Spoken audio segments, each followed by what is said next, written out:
All right, let's get going. That link is still pretty bottom at the bottom. Let's try it again. It's pretty small. It says tinyurl.com/justin-slides. You can follow along with the slides on your computer. It'll update as I go. Should make it easy to follow. My name is Justin Anastos. This presentation is called Never Solve a Problem Twice.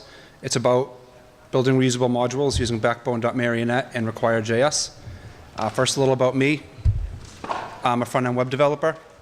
Been a hobby of mine forever. Been doing it professionally for about a year and a half. I worked for about a year.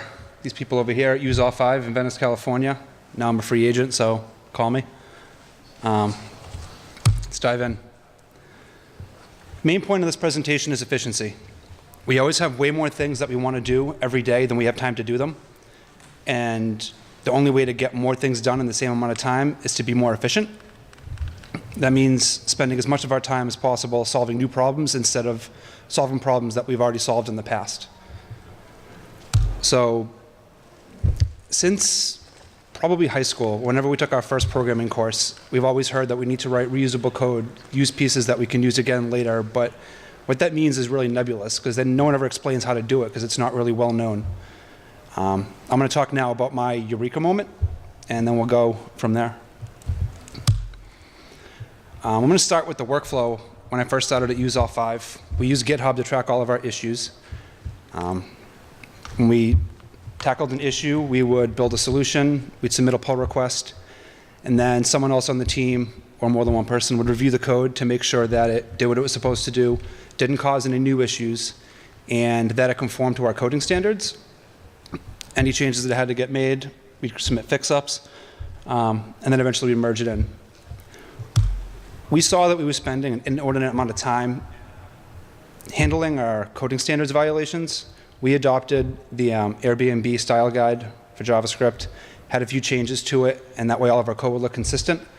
And we were spending more time than we wanted to, which is more than no time, fixing standards violations, or our standard violations.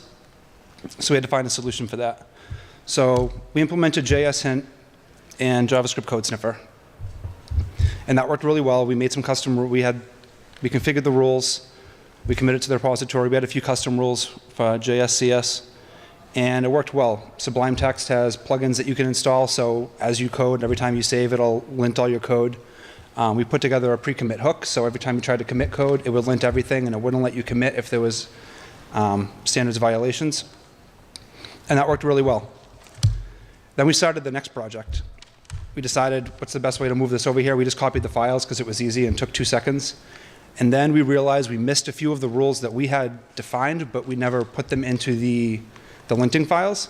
So we said, okay, we're going to update it on the first project, and then we have to find all the other projects that are also using the same code.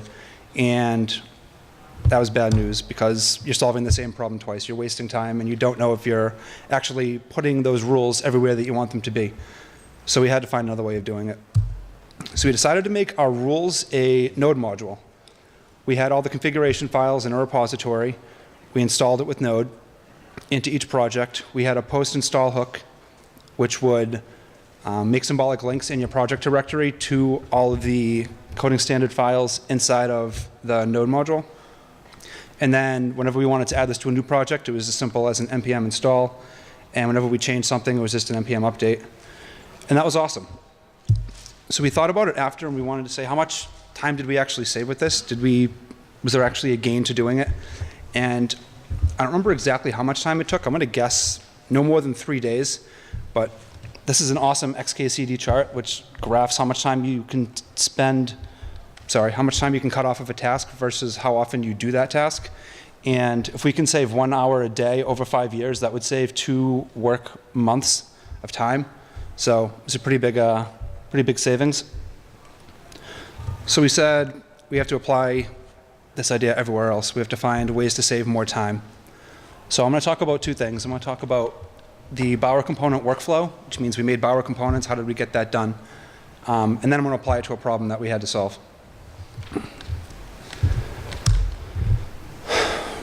Originally, I was going to talk about the actual software that we wrote the first time we wrote the Bower component. But that doesn't actually matter. All that matters is the workflow, because that's all everyone's going to use. So what we did is we had a problem, we wrote the code, put it in its own repository, and then we wanted to package it up and deploy it. And the reason we couldn't just use that single file with the source code is we wanted to make sure it was linted. We wanted to add a banner to the top of it, which had the semantic version name in it. Semantic version number. We wanted a minified version. We needed to be tagged in its own repository. And this is all a big pain to do like every single time we want to deploy something. So we looked at the Marionette code and how they were deploying things and pretty much copy what they did, but made it work for ourselves. So this is the list of things we did, and it looks really easy, but it ended up being a pain. We linted the code, we updated the semantic version, we ran it through a pre-process step, which would remove all the debugging code we had. We'd run a concatenate step, which would concatenate a banner along with our one file, so we had the version number in the deployed file. We'd minify it. Then we commit it, so we'd have one commit with the minified file, the built file with the banner on it, and that single commit would have the tag and all the compiled files. And then we deploy it to Bower. And that was awesome. If you want to see an example, you can go to this URL. I'll give you the URL to these slides at the end if you don't have them already, so you can go and take a look and see what it actually looked like. This presentation was supposed to be completely on Backbone.Marionette and RequireJS, but I needed to give that intro first. So for anyone who's not familiar with Backbone.Marionette, this is straight from their webpage, and I'll read it to you.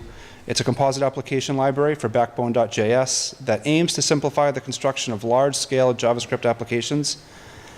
That just means it's Backbone, but it's more opinionated. So when you want to solve a problem, you have more of an idea of where the code should actually belong, which we found was great for teams, because with Backbone, we didn't exactly know where to put things. With Marionette, it was a lot clearer. It wasn't crystal clear, but it was a lot clearer.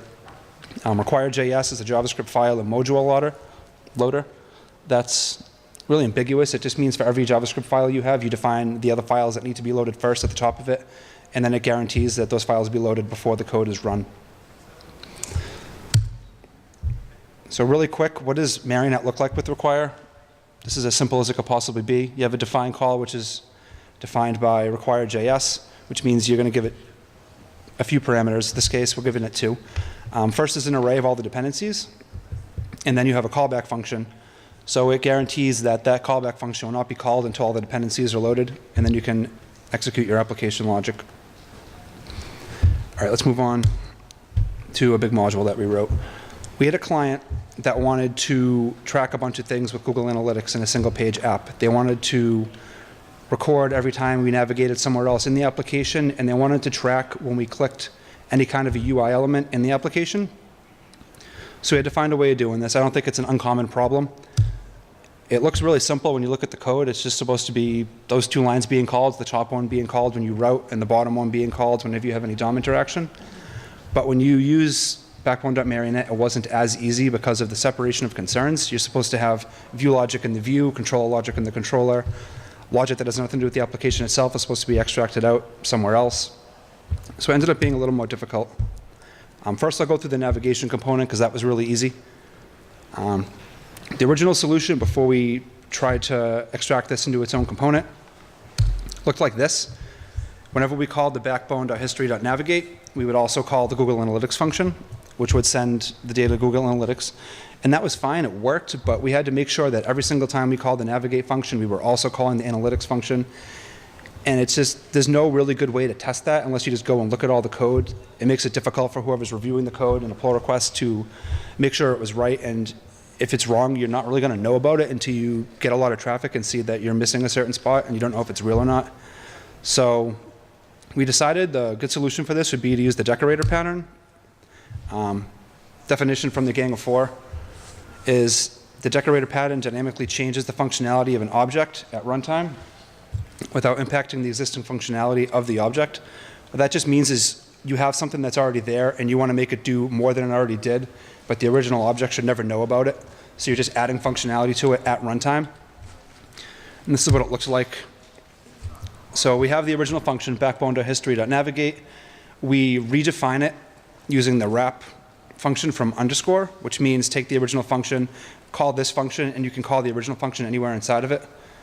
So we redefined the Backbone.history.navigate function, wrapped it in a try block, tried to call the Google Analytics call. If anything went wrong, it doesn't matter, because the finally block is always going to call and then return the original result.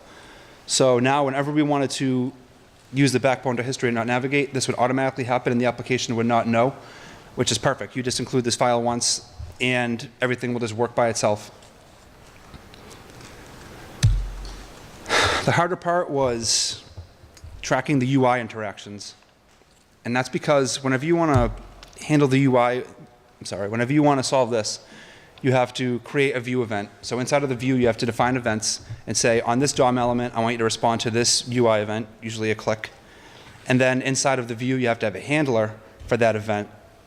That handler would dispatch a view event, so whoever owns the view can listen to it. In this case, the controller will listen to that event. And then we could just call the Google Analytics function from there, but it really shouldn't be done in the controller. It should be somewhere else completely. So we did an app.trigger, and then somewhere else we called the Google Analytics function. And it worked, but we had to do all this code and put all these pieces in play for every single UI element we wanted to track. And that was not a good solution. It was hard to maintain. I would say impossible, not just hard. It was impossible to maintain. So we came up with a better solution to augment the view triggers. In Marionette, triggers is similar to events, but all it does is it takes a DOM element and an event you want to track in the UI, and it will cancel the default action. So for example, if you click a link, it'll cancel the default. It'll cancel the propagation. And then that view will dispatch an event that a controller can listen to and handle. This is what it looks like in its two forms. Inside of a view, you would define triggers. The first line right there is a shortcut, which you just define the event, a UI element, and then an event you want to dispatch from the view. The second piece is the expanded version, where you can decide if you want to prevent the default and if you want to stop propagation. What we came up with is we wanted to, you can't see all that, can you? Yep. We wanted to redefine the triggers definition so we could include something called the Google Analytics config, which we chose that name, so that whenever this element was clicked, it would dispatch that event, but it would also, behind the scenes, send something to Google Analytics. So all you had to do for each UI element is define the view trigger like this, and it would automatically happen. You wouldn't have to add any other code any other place, which seems really easy, but it was a little bit of a challenge. I'm going to show you the code real quick. I don't want you to read it because it'll be a waste of time, so I'm going to hide it from you. This is what the code actually does. It wraps the original function. I'm sorry, let's go back real quick.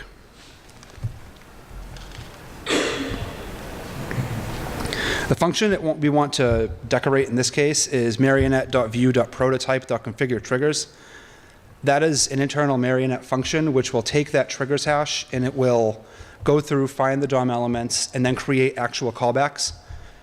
What we did was we took those callbacks, we wrapped them up and called the Google Analytics and then called the original. So that way we could just define it like this. I keep going backwards wrong. Define the triggers like this, and then Google Analytics would be called automatically. Yeah, so we'd wrap the original, we called the original function, which was the original handler. We'd iterate through all the view triggers. We'd wrap any handlers with a Google Analytics config, and then we call Google Analytics from there. And then when we wanted to add this to the project, all we had to do was include the dependency in the entire application itself. And then it was done, and it worked everywhere. We could include this in any project. Anybody else can include it because it's public. And it worked really well. Saved us a lot of time. It was a lot easier to maintain because all you have to add is 3 lines of code, and it works. And if for some reason something goes wrong, there's event handling in place so that you'll never see the error. It won't stop your application from functioning as it's supposed to, which is awesome. The example of this can be found here on GitHub. Wrapping up, to get more done in the same amount of time, we have to be more efficient, which means we have to find ways to not solve the same problem twice. We have to find ways to not get bogged down with complicated code that solve problems when there's an easier way of doing it. That's it. Problem solved.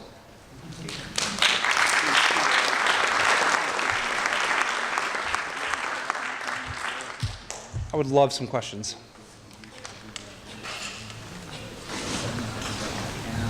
Everybody wants to go watch the game. All right. Well, thank you all very much.